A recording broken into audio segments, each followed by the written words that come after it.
सुनो, तुम्हारी सैलरी। लेकिन मैम साहब, तनख्वाह तो देने में अभी 1-2 दिन बाकी थे और आप एडवांस दे रहे हो।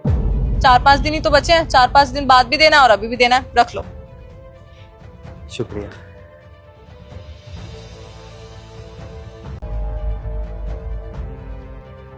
ये तो पूरे 30,000 रुपए हैं और सैलरी मेरी 20,000। लेकिन मालिक ने मुझे 20,000 देने की बजाय 30,000 रुपए क्यों दे दिए? शायद गलती से देके चले गए होंगे। एक काम करता हूँ, वापस लौटा देता हूँ।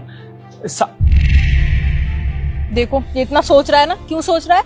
अगर इसको रिटर्न करने होते तो ये वापस नहीं करता। रुको जाओ ना, क्या घोड़े पे ही सवार हो, बिल्कुल ही सब्र रखो। ठीक है यार, मुझे पैसों की जरूरत भी तो है। बहन की शादी करनी है, माँ के इलाज के लिए पैसे चाहिए। ये पैसे मेरी सारी जरूरत पूरी कर देंगे। अगर मैंने मालिक को वापस लौटा दिए तो क्या करूँगा, क्या करूँ? लेकिन अगर ये पैसे वापस नहीं करे तो मालिक को मेरे ऊपर शक हो जाएगा। लेकिन अगर मालिक ये पैसे मांगने के लिए वापस दोबारा आ गए और मैंने पैसे वापस नहीं करे तो वो तो ये कहेंगे कि तूने मेरे पैसे चुरा लिए। हेलो, अरे यार सौरभ यार, एक प्रॉब्लम हो गई है। देखो देखो, इन्हीं आंखों से देखो, अपने दोस्तों को फोन कर रहा है कि एक्स्ट्रा पैसे आ गए, अब तो पार्टी होगी। देखो तुम खुद। क्या पता अपने घर पे फोन कर रहा हो, इतना मत ओवर थिंक करा करो। यार उज्जवल, तुम कितने सीधे हो यार, मेरी भी सुनिया करो कभी। अरे भाई यार, जहाँ पे मैं जॉब करता हूँ ना, वहाँ पे मेरी तनख्वाह 20,000 है और आज मालिक ने जल्दबाजी में मेरे को 30,000 रुपये दे दिए। अब मेरे ऊपर यार जिम्मेदारी भी इतनी है, बहन की शादी करनी है, माँ के इलाज के लिए पैसे चाहिए, तुझे तो पता ही है। तो मेरे दो मन हो रहे हैं यार कि मैं पैसे वापस लौटाऊं या ये पैसे अपने पास रख लूं। अरे यार, जब तुझे अपने मन की ही करनी है तो मुझसे पूछ क्यों रहा है? मैं तो यही कहूंगा कि चुपचाप रख ले, और अगर मांगने भी आए तो बोल देना आपने तो मुझे बस सैलरी ही दी थी। अबे यार, तू तो चल ठीक है, तू फोन रख। अब चलो, इसको रंगे हाथे पकड़ना है कि नहीं? सत्यम, क्या हुआ है? तुम इतना परेशान क्यों लग रहे हो? कुछ बात है? अरे नहीं मैम साहब, नहीं, मैं कहाँ परेशान लग रहा हूँ, मैं तो एकदम सही हूँ। साफ पता चल रहा है तुम्हारे चेहरे से कि कोई गड़बड़ है। तुम इतना परेशान क्यों हो? कुछ हुआ है तो हमें बता सकते हो।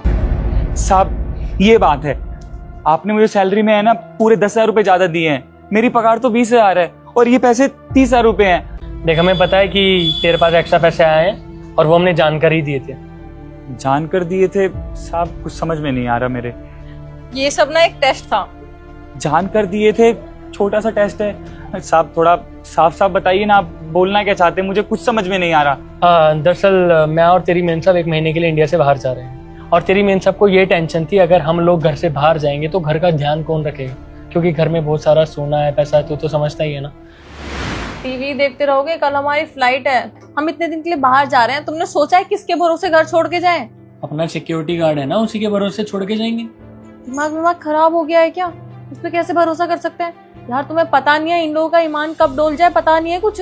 यार मुझे ना उसके ऊपर पूरा भरोसा है, इवन अपने घर वालों से ज्यादा भरोसा उस पे है मुझे। तुम्हें तो हमेशा अपनी चलानी होती है बस। क्या करना है फिर? चाहती क्या हो बता, तो सॉल्यूशन दो ना। ऐसा करते हैं, सत्यम का ना एक बार टेस्ट ले लेते हैं। अगर वो टेस्ट में पास हो जाता है तो ठीक है, अगर वो टेस्ट में फेल हो जाता है फिर मैं उसके भरोसे घर नहीं छोड़ूंगी। ऐसा टेस्ट बताती हूँ, चलो। बस तेरी मैम साहब का वही डाउट क्लियर करने के लिए हम दोनों ने ही मिलकर ये तेरा टेस्ट लिया और देख ले, तो टेस्ट में पास भी हो गया। क्यों?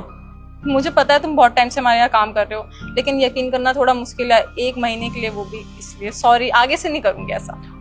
मैं मानता हूँ मैम साहब, जो आपने कहा बिल्कुल सही कहा। आज का जमाना हो चुका है ऐसा। और रही बात बाहर जाने की ना, तो आप 1 नहीं 2 महीने के लिए जाइए।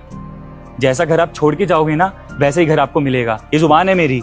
भाई तुझे पैसे लौटाने की कोई जरूरत नहीं है, ये पैसे तेरे ही हैं। दरअसल हमने आज से ही तेरी सैलरी बढ़ा दी है, अब से तेरी सैलरी 20,000 नहीं 30,000 होगी। हमने तुझे बात करते हुए सुना था कि तुझे अपनी माँ के इलाज के लिए पैसे भी चाहिए, तो ये पैसे तू रख, और अगर और पैसों की जरूरत पड़ती है तो हमें बता दियो।